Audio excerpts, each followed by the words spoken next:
All right. Everybody got some food? Go ahead and top off your coffee, fill up your tea, and we will get this party started. Hey, good to see you again. I still need to go visit you guys. This mess. I really wanted to before I came in today. Awesome. What a good looking room. Lots of new faces.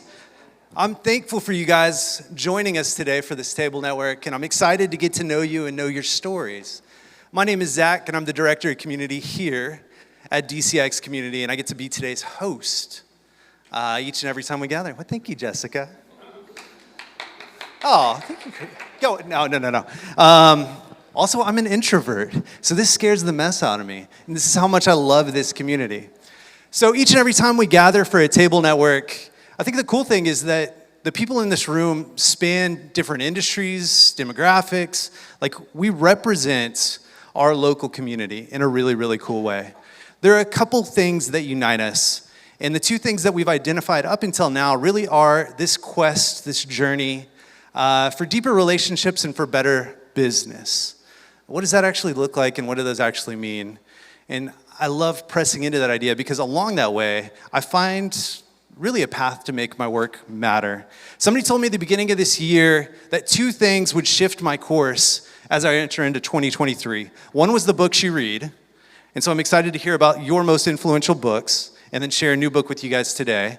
And the other is the people that you meet, which is each of you guys in my life. So the books that you read, give me some of the most influential books that you guys have read. Well, the Bible? The whole thing? All right, Overachiever. I'm working on The Giver? The Go-Giver. Okay, good book. Yeah, Chris? Orbiting the Giant Hairball. I'm going to have to look into that one. Okay, yeah. Only the paranoid will survive. There we go. Okay. I'm adding to my reading list right now. I love it. And then the people that you meet, these meaningful relationships. Have you guys seen that study? It was put out by a bunch of doctors on the heels of COVID, and really COVID just kind of expedited this study. But it said that we're in an epidemic, a new epidemic, a loneliness and isolation epidemic.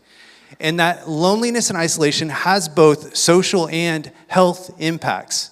In fact, they liken the effects of loneliness and isolation to smoking 15 cigarettes a day. I was like, I knew one lady that could smoke 15 cigarettes a day. That was my Granny Eula, and she was not the epitome of health. And then she died of lung cancer. So this is something serious that we have to acknowledge and we have to address. So how do we do it? We do it by gathering people in community and talking about things that guide both our personal and professional lives. That's what we're going to do today. Deep relationships. We know it's going to have impact on us as leaders, and then it's going to have impact over the people that we serve, which for each of you is your families, your coworkers, and the greater community. Cool. We do that in two different ways. One is a community spotlight. We get to highlight the good work that takes place within our community. In fact, we get to celebrate a little bit today. Last month's Community Spotlight, Hope Austin, we got to give an hour and a half of our community's time. And in an hour and a half investment, we were able to feed 1,400 kids. I'll take that ROI all day. It's a good-looking crew. We packed some bags, we danced, and we sang some songs. It was actually a lot of fun. And on the other side, our team was like, hey, we need to do that more often, right? Like, community impact leads to more impact. Lots of ways to plug into the good work that's being done in this community. We're gonna highlight another organization that you can partner with today.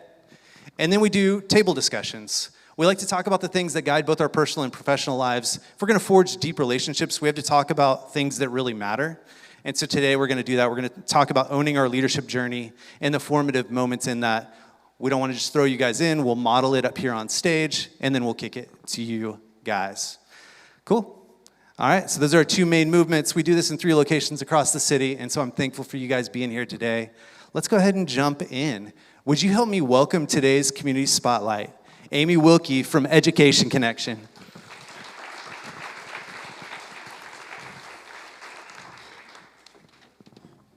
Amy, thank you so much for being here. Thank you for having me. Okay, kind of cool. Before I even knew what Education Connection was, I think I participated in it. So I got voluntold to volunteer and go back to my old elementary school, Forest North Elementary, and read books to kids. I was like, I can read at like a K through 5 level. I've got this. I can give a little bit of time. Was that Education Connection? That was us. Look at that. So I love your program. Before I even knew it was your program, what do you guys do? What kind of impact are you having in the community? Oh my gosh, that's a lot to fill. So as of last school year, we were in 104 elementary schools across 12 school districts. This coming school year, we will be in 119 schools across 14 districts. And we started at Nauman Elementary in Leander in 2010. Wow, started with one school right here. Right here.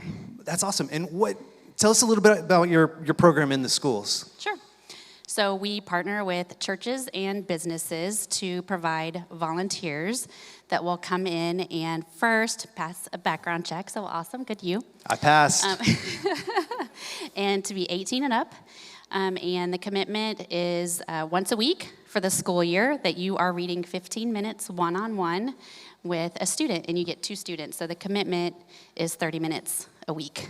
30 minutes a week to impact students in all of those different schools and school districts. I'm down. Let's do it. Now, the cool thing, you read to the student, but the student also reads to you? Yes. So within that 15 minutes, the student will come out with a level-ready book that their teacher has chosen. They read to you 6 to 7 minutes. You ask a couple of questions to make sure they got it, and maybe you. And then you read a book of interest that's at their level or above. And that is another 6 to 7 minutes, same thing. Ask questions, and then you go on to your next student. Awesome. So can I come in and I can read Only the Paranoid Survive? Yes. To this? That no, I'm just kidding. That is good. Or the Cosmic Hairball? Yeah. Chris, you're going to have to text me that book because, okay. Awesome. What role does community play in what you guys are doing? The role is huge. We have multiple things that you guys can come alongside of. First, we have about 12 elementary schools within our 119 that need a church partner. And what that looks like is that you say, yes, I want to sponsor and I want to love on that campus, as well as provide volunteers to go in and read. And then we also need philanthropic support because we are a nonprofit, and that is how we get our funding. But the bigger picture for us, and what I like to talk to specifically churches about, is that we're building relationships. We're not only building relationships one-on-one with our literacy partner and our student, but you're also building relationships with that teacher and with the front desk staff and anyone else that you come in contact with. So it is about relationship building. Yeah, you guys make it really simple to serve these students and make connections, because really you are serving the whole campus. What are those 3 distinguishers? So we have 3 principles: humility, consistency, and simplicity. And the humility piece of it is that we are not going in as a volunteer with our own agendas. We are just there to serve, love on those students, and help them to read and love reading as well. And then the consistency piece of it is that you will be there, you choose. Maybe every Tuesday from 9 to 9:30, and you are there to show that consistency to that student. And not always are you there to help them to read. Maybe they're a really great reader, and you just need to be there to care for them and to love on them because they don't have another adult. And then the simplicity piece of it is that Education Connection takes care of everything for you. We train you. We get you to the school district so you can get your background check done. We train you, all of that fun stuff. And so you're just walking in, learning about your campus through your coordinator, and then you go and read with your students. That's awesome. Hey, in case y'all ever wondered if I could pass a background check, now you know. So But that was, 10 years ago? 8 years ago? Minor detail. What have you done since? I'm going to have to go back and join the program just to prove you guys. True. Okay, so how can we get connected to what you guys are doing? Those 3 values resonate with me. I can be consistent. I can read at a K through 5 level. How do I get connected? Awesome. So on your tables and up here, We have a QR code on the back of the cards that are on your table. So you can do the QR code, or there is a website listed at the bottom, and the phone number will come to me, extension 3, and we will help you get signed up. But our portal does not open for the new school year until August 14. That is when you can actually sign up. Okay. August 14th, we'll save the date. We'll send this all out in the follow-up email to you, and you guys get connected to the good work that Education Connection is doing. Amy, thanks so much for sharing with our community today. Yeah, thank you. I almost had you read a book to us, but Which one? start reading. Yeah. Awesome. Amy, thank you so much for the work you're doing, and thanks for investing in us today.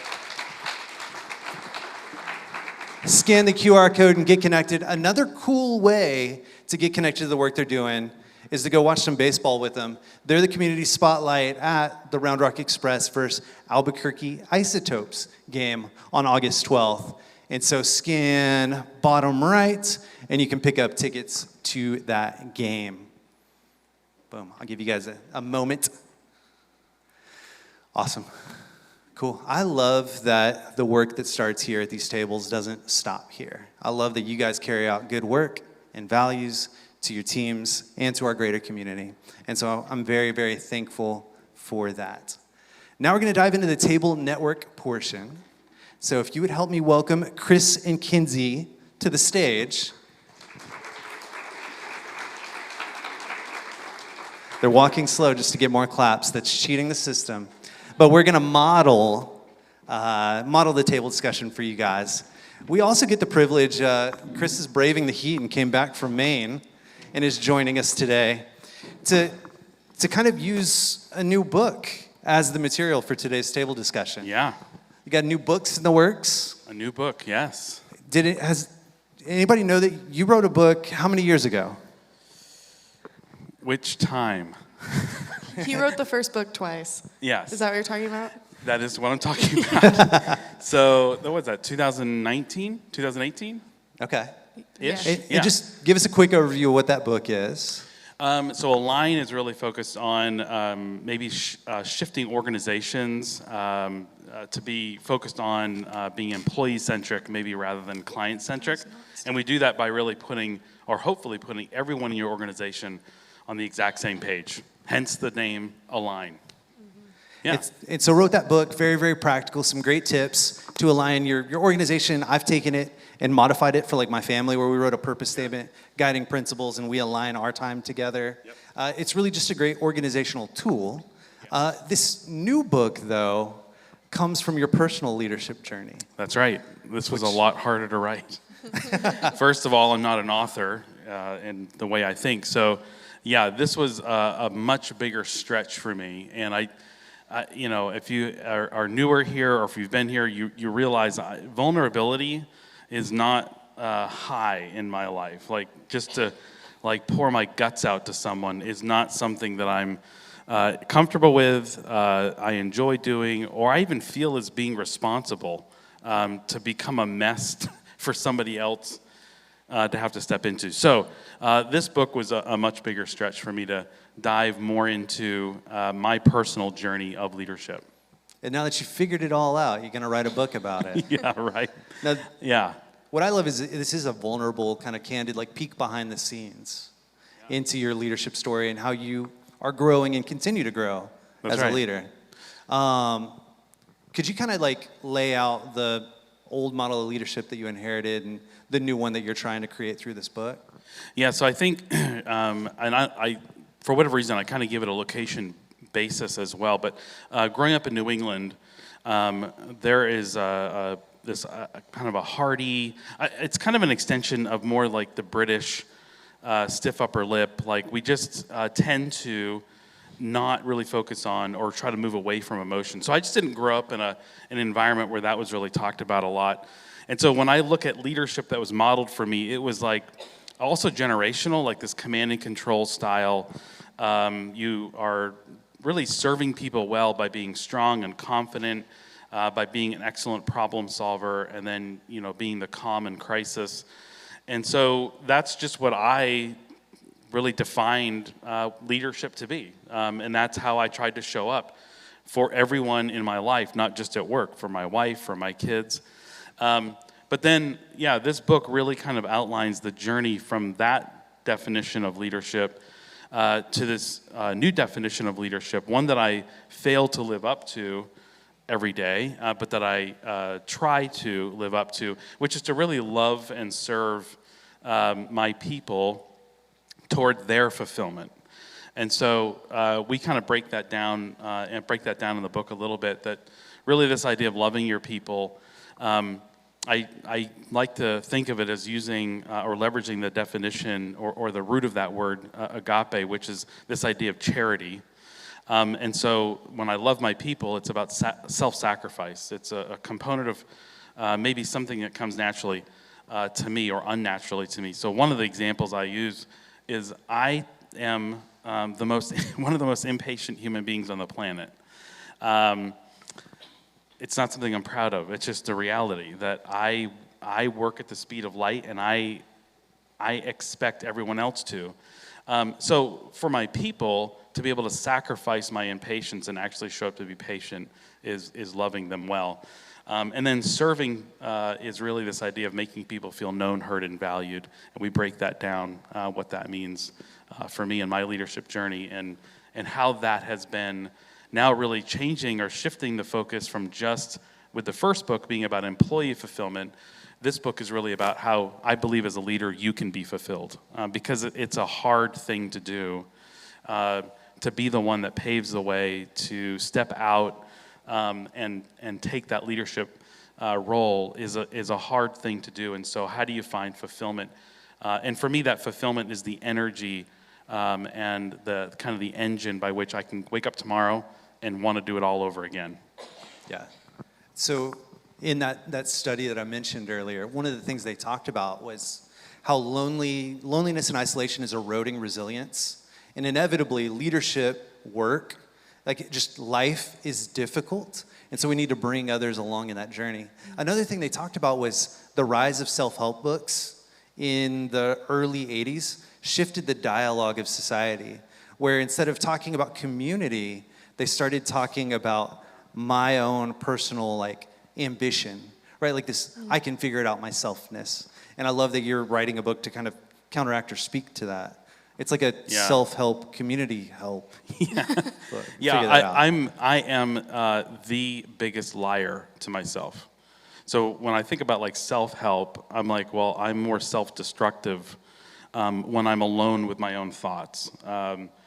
The reality of everyone else's behavior is through the lens of a false narrative that exists inside my mind all the time. And it plays itself out unless I'm availing myself of people that I trust and that I love, and that they can now speak truth into who they see me as. And that perception is worth more, and it is more reality-based than the false narrative that plays over and over. And so we talk about this idea of loneliness and isolation as it relates to mental health. And I certainly am not a mental health expert at all. But for me, defining mental health or a poor mental health as really just believing lies, especially about who I am. And then how that plays out is all in my behavior. So whatever lie I believe, maybe it's, for me, it's like in order to have value, in order for you to love me, I have to do something for you. See, that's a false narrative that creates poor mental health for me all the time. And so when that plays out, it shows up in really weird and uncomfortable ways where it's like, what are you doing? Well, I'm earning your love. That's what I'm doing. But of course, I don't use those words. I just have now an expectation that you love me because I've done something for you. It just creates these long paths. And this is true in my family. This is true at work, where you just get down these paths of these false narratives, and your behavior is alienating. It creates division. It doesn't create unity. And that's what we talk about all the time is good mental health draws people in. Poor mental health pushes people away because of the lies that we believe. That's good. Well, let's use your personal leadership journey to dive into today's questions. Kinsey, Oh, you're gonna pitch to me? Oh, That's great. if you were to write a book, what would it? No, that's Danny. If you'll throw the questions up there, Kinsey, where are you at in your leadership journey? Well, I feel like through even working here, like my definition has shifted so much. Like I think I definitely had a definition that was similar, like you have to be strong, you have to be confident, and therefore I always counted myself out. I was insecure, I was shy, I cry all the time. Like nobody wants to be led by somebody who's just a weeping mess. And that was the narrative that I had told myself. And I think where I'm at now is on a journey of figuring out, okay, I have a lot of value. And I love even the title of your book, I think even gives me permission to let like my empathetic self show up. And that is a really great leadership quality. Like I can meet people where they are at. And I don't have to have all of the answers, and I don't have to be the loudest voice in the room, but I can still make somebody feel like they matter in that moment. And I think that's what true leadership is being able to really influence somebody to where they want to go and who they want to be. And so I think I'm early on in actually claiming that for myself. I think I can easier want that for other people, to own that for themselves, but working to claim that for myself and understand that the person that I am and the value that I bring doesn't have to be the same as all the other leaders I've had in my life. Like I can chart my own path too. Yeah. Dang, that's worth its weight in gold. I know last time we had some high school interns in the room, and I know I'm low-key old. I know we've got some younger folks in the room. If you can learn that and embrace that early before you go into the workplace and get told who you're supposed to be as a leader and what leadership is supposed to look like, you can save yourself a lot of time, stress, energy, and influence. I'm having to do a lot of unlearning because I didn't start at that place. So you lead me in that way, and I'm thankful for it. Thank you. So, I'm gonna cry. yeah, that's what I was going for. Okay, open it up to either of you guys. A moment along your leadership journey that shifted your direction or trajectory. Well, I've probably told this story before, but for me, it was hitting a kind of an emotional rock bottom moment where moved here in 2011 to start a business with 3 people. We had grown that business. The end of 2014, it had grown substantially. We had about 75 employees, and we just had our company Christmas party, and we've got the 75 employees and their spouses or loved ones, and we're just celebrating. One of the first 3 people I started with, one of my best friends in life, the very next day at work put in his 2-week notice, and out of the blue. And so really just struggled with, figuring out why would you not bring me along? He'd been, entertaining this and kind of seeking this out for the last 9 months. What am I doing wrong? What am I not doing for him as to why he's not loving me and bringing me through this process that he was going through? Long story short is I was meeting with a guy from our church who was all about empathy, and at the time I was just starting my journey of trying to figure out what this empathy thing was. But certainly hadn't, empathy's one thing, but vulnerability, absolutely not in the cards. So on the way home, this guy asked me, he says, is there anyone on the planet you would share your deepest hurts or fears with? And of course I lied, and I'm like, yeah, I got my wife, I got my kids, I've got other friends, and I would talk to them about that. Well, I get in the car and I realize, no, that absolutely not. So it was the first time after reflecting on what he asked me that I realized I'm completely alone emotionally on this planet. I am in a prison of my own making. Sorry. Just devastating to me that I had let myself at 42 years old not once really let anybody see the real me. Well, like I do with all emotion, I convert it right to anger. That's safer. And so after raging in the car at everyone in my life, eventually that anger, as it always does, comes back on myself, and I just live in a world of guilt.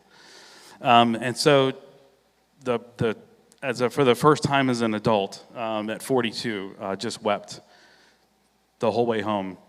But it wasn't like that moment then triggered like, okay, well, I'm going to now, be this person who's going to just pour his guts out to everyone. Of course, I get home. I grew up in a house where I was told to dry it up. So I pull out in front of my house, I dry it up, pull myself together, go in the house so I can be husband and dad in a way that it's strong, confident. Like they're not going to want this weepy dad, walking in. So it was about a 12 to 15 month journey for me to take tentative steps of vulnerability. And when people didn't reject me or run away from me, it opened the door for this last 7 years journey to figure out, how am I gonna not feel lonely? What am I gonna do every day that'll allow people to be drawn into who I am instead of being held always at arm's length, and risk being rejected, risk putting it out there and somebody laughing at me. Again, my impression is even choking up or tearing up now that everyone in here is like, oh my gosh, is this guy okay? So those are the fears that constantly like grip me, and it's like, well, nobody's gonna wanna listen to me ever again once they see that I'm a mess, and I am just a mess. And so that's really my big moment of like, okay, I gotta be a different person because I don't wanna live in a world where I am completely and utterly alone emotionally. I don't feel like I need to share. I think we should end there. Why don't you go? Yeah. I asked the question, so I don't have to go. I will expound on that a little bit and just say that I see the value, right, where these conversations guide both our personal and professional lives. And it actually puts a story and the heart behind what could just become reduced to a sticky saying, like that how we show up at home affects how we show up at work, and why we need work-life integration instead of work-life balance, right? Like we want to invest in you guys as leaders because then you carry that with you everywhere you go. And so here is my answer to that question, maybe. I'm still very much right in the middle of this journey. And I feel like now I've done this enough and messed this up in enough ways. Have you ever heard of the Dunning-Kruger effect? Right? Like whenever you learn something new and you're like, I figured this out. It's because you don't know enough to know what you don't know, right? Pretty soon you're gonna drop off and realize, I know nothing. And so life balances itself out. So initially, on my leadership journey, entered into corporate marketplace, and I was like, I'm killing it. I am what I do, and I was burning myself out, and I had no meaningful relationships with anybody around me. And then I had a pivotal life moment that had me totally reframe my view on what's meaningful in life. What do I actually want? What is a good life? I had this breakdown, kind of like you did in traffic, where I just wept and sat with everything that I've been trying to run from for so long. My natural response was just quit everything. Corporate is the problem. I'm done with that. I'm not going to work for the man. I'm going to start my own thing. I'm going to do things differently. So I go into nonprofit space. Then I start serving people. And then I realized as I entered a nonprofit space, like the purpose is good, but my problems still carried with me. Like there were still things within me that I needed to address. And I feel like I'm still sorting through those things now through community and vulnerability and accountability. But it comes from constantly revisiting the purpose that I've written for myself, who I want to be, and at the end of this life, what I want to have accomplished. So, key moment, Wagon Wheel RV Park, where I finally just sat in my mess and wrestled with what is the good life, and it shifted my trajectory. And then there's been a lot of other little moments from there. So. I think, as even trying, I'm like, I don't have one of those like big moments. And I think it's because all the little ones, I cry along the way. And so I don't need to have a big mental breakdown. A bunch of little breakdowns. It's just a lot of little ones with each okay. problem. But it's not that I haven't changed or shifted my perspective. It's, I think, more incremental. It's each new problem or situation that comes up totally wrecks me and destroys me, but then I have to build it up in more incremental moments instead of bury it down, and move on. And so I think there's been a lot of little moments along the way of just shifting that definition. I am the oldest of 5 kids, and so leadership to me was just doing the right thing so that everybody behind you will do the right thing. And I still have a tendency to just be a rule follower and do the right thing, but I think leadership is so much more than that. And so I think there's been these moments where just doing the right thing wasn't enough to get somebody to follow me. People are going to do whatever they want to do a lot of the time. And so how do you really gain influence past just here, do as I do? And so I think there's been a lot of moments over the last 4 years when I've had to shift my even approach in leading. So It kind of makes sense because you sometimes look at Zach and I with kind of a dumbfounded look on your face when you're doing the right thing, and then we still choose to do stupid things. yeah, exactly. Yeah. So I feel like yeah. we're a part of it. Yeah. I don't know if it's encouraging, but I don't even know that I choose them. I just kind of do them naturally. So Yeah. usually I have no idea what I'm doing. But I like the idea of caught not taught, and I like the idea of just stewarding little individual moments and having mini breakdowns instead of big breakdowns. See, that's what the a novel key. concept. Yeah. So Yeah, we'll just keep crying. I mean, that works. It does Yeah. for me. Doesn't build up. Yeah. all right, so with you guys now, we want to kick it to you guys to kind of review, look at your leadership journey and where you're at. If you've made it, then I will gladly hand over the mic. You can come up here and share. But if you're like us and you're on the journey, then just share with your table. We know that through these conversations, they can be both personal, they're meant to be both personal and professional. But this is where we forge deep relationships. We learn not just what people at our table do, but who they are. And then we learn how we can actually go and support them in who they are from there. So, bonus question, if you haven't already asked them about the book, most influential book, what book would you write? I'm curious to hear some of your answers on that. But then really press into this leadership journey and some of the pivotal moments that they've experienced along the way. I think there's a lot of wisdom represented in this room. And so let's learn from each other. Sweet.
All right. Hey, let's find a pausing point for our conversations.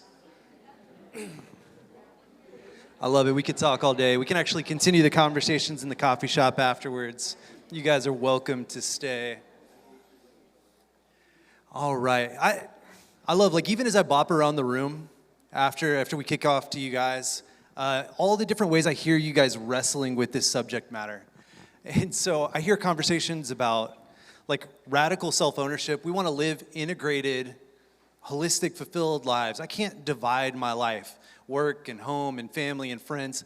That's a lot of what drives this isolation and loneliness. I'm surrounded by people and I feel totally alone. So how do I integrate my life in a meaningful way? What is it that I actually want out of this life? What does my leadership even look like? Some of you might be wrestling with, do I even identify as a leader? I would say, yes, you have influence, more influence than you know in more lives than you know. So how do you carry that out in all your spheres of influence? It could be home, it could be work. I love Kinsey even hitting on the idea, it's just moment by moment. Like, you're gonna go to the grocery store later and you're gonna encounter people, the cashier or whoever. They need your influence in how you show up. You have the ability to draw something out of that situation. Then also, now I enter into the workplace and I'm surrounded by other people who may have a different purpose or a different perspective on life.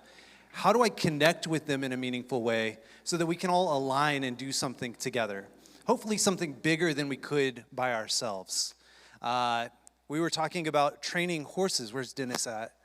Dennis, we're talking about training horses. And I'm like, I could give the horse an apple and that would serve it for a little bit. It will gain me a little bit of influence, but it might be short-termed. Really, I want to develop relationship because I want stallions on my team, right? Like Clydesdales. You've heard that Clydesdale example. And I'm going to butcher the numbers because I didn't plan on talking about this. But you put two Clydesdales by each other. Individually, this one can pull 4,000 pounds. This one can pull 4,000 pounds. But together, they start to outwork and challenge one another. Together, they're able to pull 10,000 pounds. They're able to do more together because there's camaraderie and they're spurring one another on. I want people around me that draw the best out of me as well and push the organization forward. How do I connect with them in a meaningful way towards purpose to make that happen? I don't want donkeys on my team, right? But, yeah. Then you look at the ripple effects of that culturally, community, like we are better together. On the heels of COVID, deeply connected communities like this one were more resilient to the effects of COVID, something you never could plan. We all exist in a world that you can't control and plan everything. And so how do we own our leadership? How do we come together in community and be ready for whatever happens to us? Well, it happens around conversations like this, over shared relationship. So thank you guys for participating in that today. A couple of quick thank yous and announcements to wrap us up. Amy, where's Amy at? Amy, thank you for sharing with us today, and thank you for all the work that you guys are doing at Education Connection. Excited to connect to the work that you guys are doing. Thank you to our team, Chris for braving the heat and coming down and sharing your heart, Danny in the booth, and Karen and Kinsey and everybody that makes this thing a reality. I finally got some food and it was good. And then just thank you to you guys for being here. A couple quick announcements. The first one actually isn't going to come from me.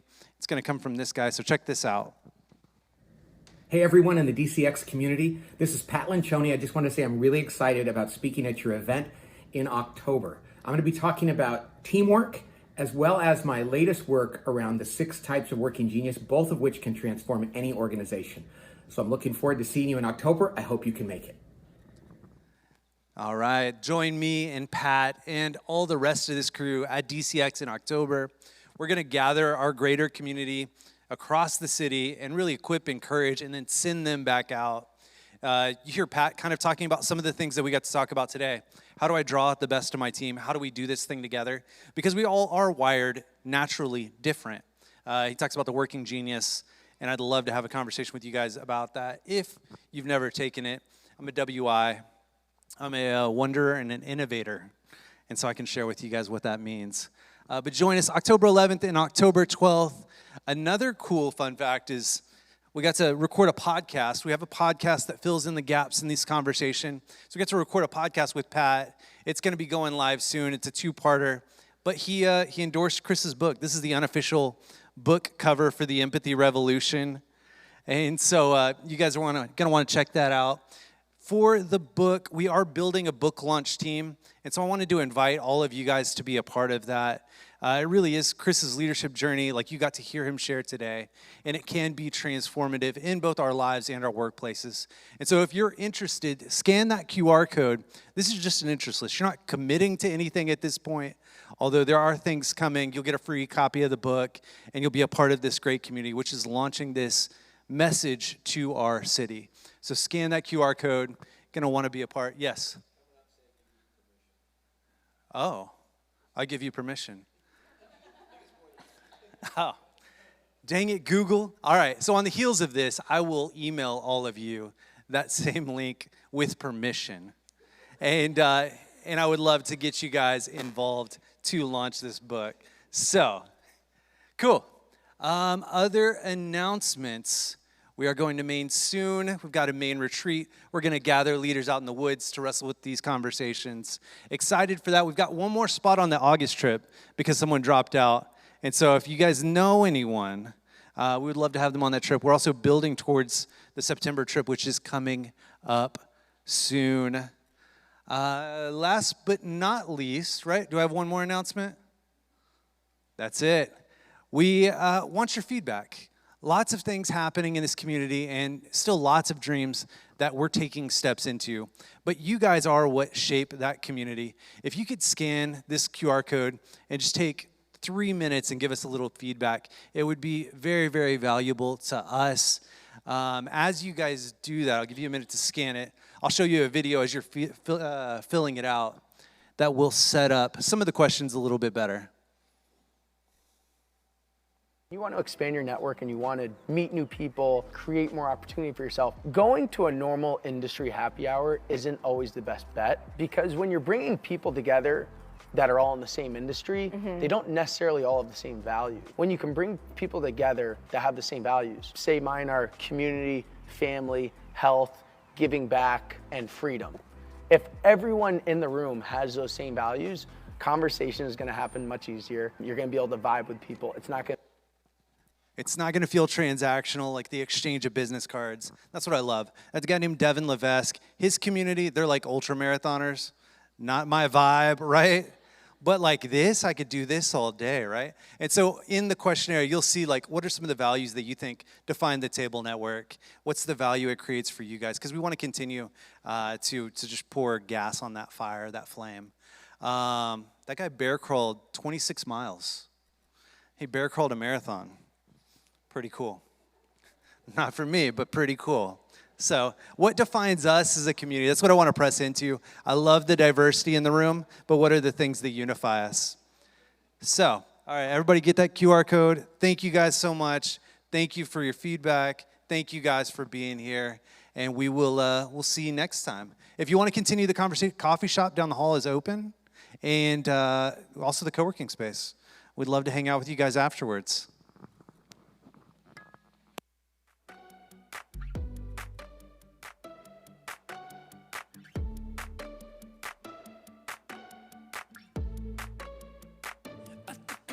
To the heart, I never kissed a